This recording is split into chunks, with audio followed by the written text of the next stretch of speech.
Assalamualaikum warahmatullahi wabarakatuh. Alhamdulillah wassalatu wassalamu ala Rasulillah wa ala alihi wa ashabihi hizbillah. கண்ணியத்திற்குரிய அல்லாஹ்வினுடையவர்களே, நாம் தொடர்ந்து இந்த அதிகாலை சிந்தனை வழியாக அண்ணல் நபி ஸல்லல்லாஹு அலைஹி வஸல்லம் அவருடைய அருமை வரலாற்றை அதன் படிப்பினைகளோடு பார்த்து வருகிறோம். வரலாற்றை துவக்குவதற்கு முன்னால் ஒரு செய்தி. மரியாதைக்குரியவர்களே, ரமலான் மாதம் முடிந்த பிறகு ஃபஜ்ர் தொழுகையில் ஒரு திருக்குர்ஆனை ஓதி முடிக்கலாம் என்கிற எண்ணத்தின் அடிப்படையில் தொடர்ந்து திருக்குர்ஆனுடைய வசனங்கள் ஃபஜ்ரிலே 8 நாளைக்கு ஒரு ஜுஸு என்கிற அடிப்படையிலே ஓதப்பட்டு வருகிறது என்கிற தகவலை உங்களுக்கு தெரியப்படுத்திக் கொள்கிறோம். அல்லாஹ்வுடைய அருளால் இன்றைக்கு சூரத்துல் பக்ரா ஓதி முடிக்கப்பட்டிருக்கிறது. யார் தொடர்ந்து ஃபஜ்ர் தொழுகைக்கு வருகிறார்களோ இன்ஷா அல்லாஹ் அவர்கள் இந்த அடுத்த ரமலானுக்குள்ளாக ஒரு குர்ஆனை முழுதுமாக கேட்கிற பாக்கியத்தை பெறுவார். மரியாதைக்குரியவர்களே, நபிகள் நாயகம் ஸல்லல்லாஹு அலைஹி வஸல்லம் அவருடைய வரலாற்றில் அவருடைய நபித்துவ வரலாற்றை நாம் தொடர்ந்து கேட்டு வருகிறோம். அதிலே உமர் ரலியல்லாஹு அவர்கள் இஸ்லாத்தை ஏற்றதை பற்றியும் அவர்களால் நாம் நம்முடைய சமுதாயம் பெற்ற பலன்கள் குறித்தும் அவர்கள் வாயிலிருந்து உதிர்த்த வார்த்தைகள் எல்லாம் உன்னத சட்டங்களாக ஆன விஷயத்தை பற்றியும் நாம் பார்த்தோம். நபிகள் நாயகம் ஸல்லல்லாஹு அலைஹி வஸல்லம் அவர்கள் நபி பட்டம் பெற்று 6ஆம் ஆண்டிலே உமர் ரலியல்லாஹு அவர்கள் இஸ்லாத்திற்கு வந்தார்கள். இப்போது நபிகள் நாயகம் ஸல்லல்லாஹு அலைஹி வஸல்லம் அவர்கள் நபி பட்டம் பெற்று 7ஆம் ஆண்டு. இது அவருடைய வாழ்க்கையில் சோகமும் அவருடைய வாழ்க்கையில் சிரமம் நிறைந்த ஒரு பகுதியாக இந்த பகுதி இருக்கிறது.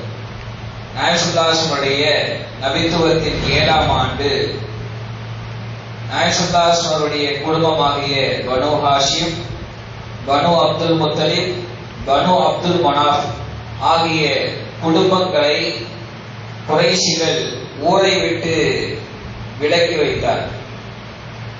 காலை இப்னுல் கையும் ரஹ்மத்துல்லாஹி அலைஹி சொல்கிறார்கள், ஃபீ ஜாதுல் மஆத் என்கிற கிரந்தத்தில் சொல்கிறார்கள், லம்மா ரஅத் குரைஷுன் அம்ர ரசூலில்லாஹி ஸல்லல்லாஹு அலைஹி வஸல்லம் யஅலு வல் உமூரு ததஸாயது இஜ்மஉ அன் யதஆகது அலா பனி ஹாஷிம் வ பனில் முத்தலிப் வ பனி அப்துல் மனாஃப் அல்லா யுபாயிஊஹும் வலா யுனாகிஹூஹும் வலா யுகல்லிமூஹும் வலா யுஜாலிஸூஹும் ஹத்தா யுஸல்லிமு இலைஹிம் ரசூலுல்லாஹி ஸல்லல்லாஹு அலைஹி வஸல்லம்.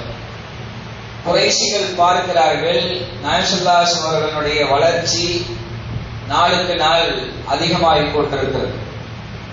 அதிகமான மக்கள் கொஞ்சம் கொஞ்சமாக இஸ்லாத்தை ஏற்றுக்கொண்டிருக்கிறார்கள். ஆக பெருமானார் ஸல்லல்லாஹு அலைஹி வஸல்லம் அந்த செய்தி அதிகமாக பரவிக்கொண்டிருக்கிற ஒரு சூழலை பார்க்கிறார்கள். அதனால் என்ன செய்தார்கள் என்றால், அவர்கள் பனு ஹாஷிம், பனு முத்தலிப், பனு அப்துல் மனாஃப் ஆகிய குடும்பத்தார்களோடு யாரும் வியாபாரம் கொடுக்கல் வாங்கல் செய்யக்கூடாது, யாரும் அவர்களோடு திருமண உறவை ஏற்படுத்திக் கொள்ளக்கூடாது, அவர்களோடு யாரும் பேசக்கூடாது, அவர்களோடு யாரும் அமரக்கூடாது, அவர்கள் ஊரை விட்டு ஒதுக்கி வைக்கப்படுகிறார்கள். அவர்கள் நபிகள் நாயகம் ஸல்லல்லாஹு அலைஹி வஸல்லம் அவர்களை நம்மிடத்திலே ஒப்படைக்கிற வரை, நம்ம கையில ரசூலுல்லாஹி ஸல்லல்லாஹு அலைஹி வஸல்லம் அவர்களை ஒப்படைக்கிற வரையிலும் யாரும் அவர்களிடத்தில் கொடுக்கல் வாங்கல், வியாபாரம், திருமண பந்தம், பேச்சுவார்த்தை எதுவுமே நடத்தக்கூடாது. அவர்கள் ஊரை விட்டு ஒதுக்கி வைக்கப்படுகிறார்கள் என்று ஒரு முடிவை எடுக்கிறார்கள். வகதபு பிதாலிக ஸஹீஃபதன் வஅல்லகுஹா ஃபீ சுக்ஃபில் கஅபா. அவர்கள் இது சம்பந்தமாக ஒரு பலகையிலே ஒரு ஒப்பந்தத்தை எழுதுகிறார்கள். ரசூலுல்லாஹி ஸல்லல்லாஹு அலைஹி வஸல்லம் ஒப்படைக்கிற வரையிலேயும் அவர்கள் ஊரை விட்டு ஒதுக்கி வைக்கப்படுகிறார்கள். அவங்க இந்த 3 குடும்பத்திலே இஸ்லாத்தை ஏற்றவர்களாக இருந்தாலும் சரி, இஸ்லாத்தை ஏற்காதவர்களாக இருந்தாலும் சரி, நாயசுல்லாஹுடைய அந்த குடும்பத்திலே இஸ்லாத்தை ஏற்காதவர்கள் கூட பெருமானாருக்கு உதவிகரமாக இருந்தார்கள். அப்துல் முத்தலிப், அதாவது அபூ தாலிப் அவர்களை போன்றவர்கள் எல்லாம் நபிகள் நாயகம் ஸல்லல்லாஹு அலைஹி வஸல்லம் அவர்களுக்கு உதவி ஒத்தாசையாக இருந்தார்கள், உறவு என்ற காரணத்தினாலே. அதனால இப்படி ஒரு உடன்படிக்கையை அந்த ஒரு பலகையில எழுதி காபத்துல்லாவுக்கு உள்ளாக தொங்க விட்டு விட்டார். பஞ்சாசத் பனு ஹாஷிம் வ பனுல் முத்தலிப் முஃமினுஹும் வ காஃபிருஹும் இல்லா அபாலஹப் ஃபைன்னஹு ஸாஹிரு குரைஷன் அலா ரசூலில்லாஹி ஸல்லல்லாஹு அலைஹி வஸல்லம் வ பனி ஹாஷிம் வ பனில் முத்தலிப். அதாவது நாயகம் ஸல்லல்லாஹு அலைஹி வஸல்லம் இந்த குடும்பத்தார்கள் எல்லோருமே இந்த ஊரை விட்டு ஒதுக்கி வைக்கப்படுகிறார்கள். அதுல மூமினா இருந்தாலும் சரி, காஃபிராக இருந்தாலும் சரி, எந்த வித்தியாசம் இல்லை. ஒரு நிபந்தனை, நாயகம் ஸல்லல்லாஹு அலைஹி வஸல்லம் அவர்களை எங்களுடைய கையில ஒப்படைக்கணும், அதான் நிபந்தனை. இல்லாட்டி அவங்க எல்லாமே ஊரை விட்டு ஒதுக்கி வைக்கப்படுவார்கள் என்ற அந்த வாசகத்தை எழுதிய அந்த பலகையை காபத்துல்லாவுக்கு உள்ளாக சுவரில் மாட்டி விட்டார்கள். அபூ லஹபை தவிர, நாயகம் ஸல்லல்லாஹு அலைஹி வஸல்லம் பெரிய தந்தை அபூ லஹப், அவனை தவிர, ஏன்னா அவன் நாயகம் ஸல்லல்லாஹு அலைஹி வஸல்லம் அவர்களை எதிர்க்கிற விஷயத்திலே பகிரங்க விரோதியாக இருந்தான். பகிரங்க விரோதியாக இருந்த காரணத்தினால அவனை தவிர எல்லோருமே ஊரை விட்டு ஒதுக்கி வைக்கப்படுகிறார்கள் என்று அவர்கள் எழுதி வைத்து விட்டார்கள். وحبس رسول الله صلى الله عليه وسلم ومن معه في شعب أبي طالب ليلة هلال المحرم سنة 7 من البعثة وبقوا محصورين مضيقا عليهم جدا مقطوعا عنهم الميرة والمادة نحو 3 سنين حتى بلغ بهم الجهد. அதாவது ஷாபே அபி தாலிப் என்று சொல்லப்படுகிற அபூ தாலிப் என்கிற கணவாயில் நாயகம் ஸல்லல்லாஹு அலைஹி வஸல்லம் அவருடைய குடும்பத்தார்களும் சிறைபிடிக்கப்பட்டார்கள், ஊரை விட்டு ஒதுக்கி வைக்கப்பட்டார்கள். எப்போது என்றால் நாயகம் ஸல்லல்லாஹு அலைஹி வஸல்லம் நபியாக அனுப்பப்பட்டு 7ஆம் ஆண்டு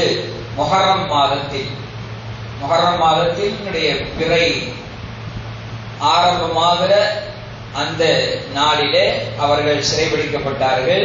அங்கே அவர்கள் சாப்பிடுவதற்கும் கொடுக்கல் வாங்கல் வியாபாரம் எல்லாவற்றுக்கும் துண்டிக்கப்பட்டவர்களாக 3 ஆண்டு காலம் அங்கேயே சிரமப்பட்டு கொண்டிருந்தார்கள். மிகப்பெரிய சிரமம். அங்கே முஸ்லிம்களுக்கு சாப்பிடுவதற்கு எதுவும் கிடைக்காத ஒரு நிலையிலே நபிகள் நாயகம் ஸல்லல்லாஹு அலைஹி வஸல்லம் அவருடைய குடும்பத்தார்களும் இஸ்லாத்தை ஏற்றவர்களும் எல்லோரும் மிகப்பெரிய சிரமத்தில் இருந்தார்கள். கதீஜா நாயகி ரலியல்லாஹு அன்ஹா அவர்களுடைய கோடிக்கணக்கான சொத்துக்கள் என்ன ஆனது என்றால் அந்த ஊருக்கே அவர்கள் பொறுப்பெடுத்துக் கொண்டார். அந்த 3 ஆண்டு காலம் அவர்களுடைய எல்லா விஷயத்திற்கும் அவர்கள் பொறுப்பெடுத்ததுதான் அவர்களுடைய சொத்துக்கள் பூரா அதிலேயே காலியாகிவிட்டன. எல்லாவற்றையும் இஸ்லாத்திற்காக வேண்டி அர்ப்பணம் செய்தார்கள் அன்னை கதீஜா ரலியல்லாஹு அன்ஹா அவர்கள். முஸ்லிம்களுடைய வாழ்வாதாரத்திற்காகவே அது முழுதுமாக அந்த சொத்துக்கள் செலவிடப்பட்டது. ஆனால் அப்போதும் கூட முஸ்லிம்கள் சும்மா இல்லை, 3 ஆண்டு காலம் அல்லவா, முஸ்லிம்கள் அப்போதும் கூட பசி பட்டினியால் அந்த அபூ தாலிப் என்கிற கணவாயிலே வாடிக்கொண்டிருந்தார்கள். இலைதலைகளை சாப்பிட்டார்கள். ஆடு மாடுகளைப் போல சாப்பிடுவதற்கு எதுவும் கிடைக்காமல் இலைதலைகளை சாப்பிட்டார்கள். மக்காவின் முகடுகளில் எல்லாம் குழந்தைகளின் அழுகுரலும் பசியால் பெரியவர்களுடைய அழுகுரலும் எதிரொலித்துக் கொண்டிருந்தது. ஒரு சஹாபி சொல்லுகிறார், அந்த மக்கள் நாங்கள் அந்த ஷாபே அபீ தாலிபிலே அபூ தாலிப் கணவாயிலே அந்த 3 ஆண்டு காலம் இலைதலைகளை சாப்பிட்டதால் எங்களுக்கு மலம் கழிக்கிற போது ஆடு புழுக்கையை போடுவதை போல்தான் மலம் கழித்தோம் என்று சொல்லுகிறார். பாத்திமா ரலியல்லாஹு அன்ஹா அவர்கள் அவருடைய வஃபாத் 27வது வயதிலே நிகழ்ந்தது நாம் பார்த்தோம். அவர்கள் நாயகம் ஸல்லல்லாஹு அலைஹி வஸல்லம் அவருடைய 35வது வயதிலே பிறந்தார்கள். 35வது வயதிலே பிறந்தார்கள். இப்படி சிறைபிடிக்கப்பட்ட போது, ஊரை விட்டு ஒதுக்கி வைக்கப்பட்ட போது அவர்களுக்கு வயது 12. அப்போது ஒரு சிறுமிக்கு என்ன போஷாக்கான உணவுகள் வேண்டுமோ, சாப்பிடுவதற்கு என்ன சக்தியான உணவுகள் வேண்டுமோ, அந்த உணவுகள் கொடுக்கப்படாத காரணத்தினால்தான் அவர்கள் சிறுவயது, அதாவது அந்த நோய்க்கு ஆளாக்கப்பட்டார்கள். அந்த நோயிலேயே அவருடைய வாழ்க்கை கழிந்தது. ஒரு பக்கம் நோயின் தாக்கம், இன்னொரு பக்கம் வறுமையின் தாக்கம். திருமணம் முடித்து கொடுத்த பிறகும் கூட வறுமையின் தாக்கம் இருந்ததால் தான் பாத்திமா ரலியல்லாஹு அன்ஹா அவர்கள் உட்பட பெருமானார் ஸல்லல்லாஹு அலைஹி வஸல்லம் வேறு பெண்மக்களும் கூட சிறு வயதிலேயே அவர்கள் வஃபாத்தானார்கள். இளம் வயதிலேயே அவர்கள் வஃபாத்தானதற்கு காரணம் இந்த அபூ தாலிப் கணவாயிலே அவர்கள் சிரமப்பட்ட காரணத்தினால் தான். உணவில்லாமல், உண்ணுவதற்கு எதுவும் இல்லாமல் சிரமப்பட்ட காரணத்தினால் தான் அவர்களை வஃபாத்து சீக்கிரமாகவே வந்து அணுகிய தாக்கியது என்பதை நாம் உணர்ந்து கொள்ள கடமைப்பட்டிருக்கிறோம். ثم أطاع الله رسوله على أمر صحيفتهم وأنه أرسل إليها الأرض فأكلت جميع ما فيها من جوع وقطيعة وظلم إلا ذكر الله عز وجل. இந்த 3 ஆண்டு கால சிரமத்திற்கு பின்னால் அல்லாஹ் பெருமானார் ஸல்லல்லாஹு அலைஹி வஸல்லம் அறிவித்தான், அல்லாஹ் தஆலா கரையானை அனுப்பி வைத்து, கரையானை உண்டாக்க வைத்து, அந்த கரையானை மூலமாக அந்த உடன்படிக்கைகளை எல்லாம் அது அழித்துவிட்டு, அல்லாஹ் என்கிற பெயர் மாத்திரம் விட்டு மற்றவர்களை எல்லாம் அழித்து விட்டது. அதை குறித்து அல்லாஹ் தஆலா பெருமானார் ஸல்லல்லாஹு அலைஹி வஸல்லம் தகவல் சொன்னான்.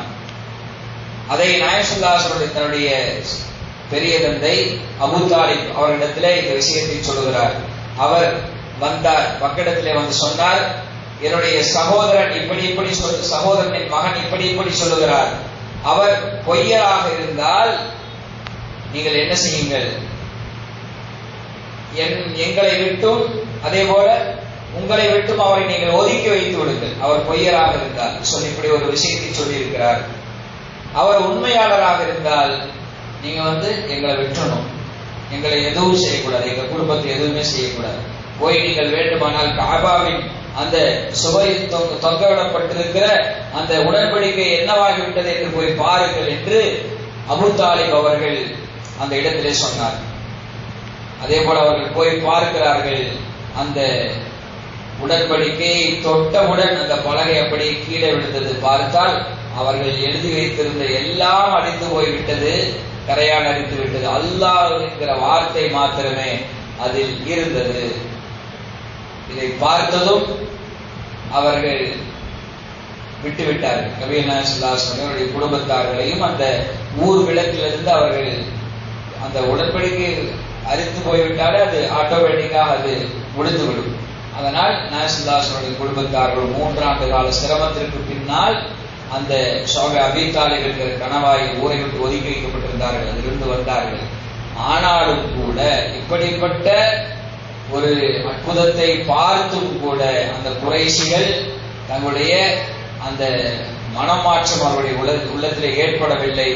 மேலும் மேலும் அவர்கள் இறை நிராகரிப்பிலே ஈடுபட்டார்கள். பெருமானார் ஸல்லல்லாஹு அலைஹி வஸல்லம் அவர்களை எதிர்ப்பதிலே அவர்கள் தங்களுடைய வேலையை காட்ட ஆரம்பித்தார்கள். இன்ஷா அல்லாஹ் வரலாற்றில் என்ன நடந்தது என்பதை நாம் நாளை பார்ப்போம். அல்லாஹ் தஆலா நபிகள் நாயகம் ஸல்லல்லாஹு அலைஹி வஸல்லம் வரலாற்றை கேட்பதன் மூலமாக அதிலிருந்து கிடைக்கிற படிப்பினைகளை பின்பற்றி நடக்கக்கூடிய நல்ல தௌஃபீக் அல்லாஹ் தஆலா நம்மளுக்கு தந்தருவானாக. ஆமீன். வாஹிரு தஅவானா அல்ஹம்துலில்லாஹி ரப்பில் ஆலமீன்.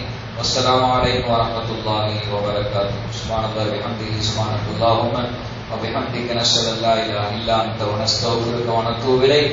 ஆமீன். சுப்ஹான ரப்பிக ரப்பில் இஸ்ஸத்தி அம்மா யசிஃபூன் வஸ்ஸலாமு அலல் முர்ஸலீன் வல்ஹம்துலில்லாஹி ரப்பில் ஆலமீன். ஸல்லல்லாஹு அலா முஹம்மது ஸல்லல்லாஹு அலைஹி வஸல்லம். ஸல்லல்லாஹு அலா முஹம்மது ஸல்லல்லாஹு அலைஹி வஸல்லம். ஸல்லல்லாஹு அலா முஹம்மது யா ரப்பி ஸல்லி அலைஹி வஸல்லம்.